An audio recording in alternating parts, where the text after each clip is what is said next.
I want to get an update on that breaking news. 8 people rescued from the water at Chatfield Reservoir just in the past couple of hours. Several paddleboarders, even a capsized boat involved here. Fox 31's Aaliyah Sims just arriving on scene there. She joins us live with that breaking news. And Aaliyah, we could see wind is still an issue right now.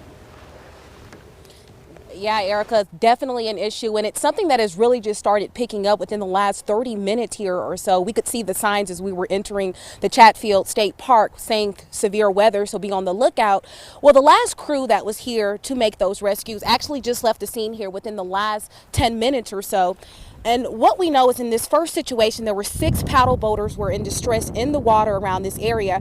After South Metro Fire say high winds that we are hearing and seeing here due to that storm rolling in. Now, in a second situation, 2 paddle boarders with 2 dogs drifted into trees on the south end of the park. They were all rescued by 2 people in a civilian boat. Now, that same boat capsized later, but everyone inside were pulled into safety.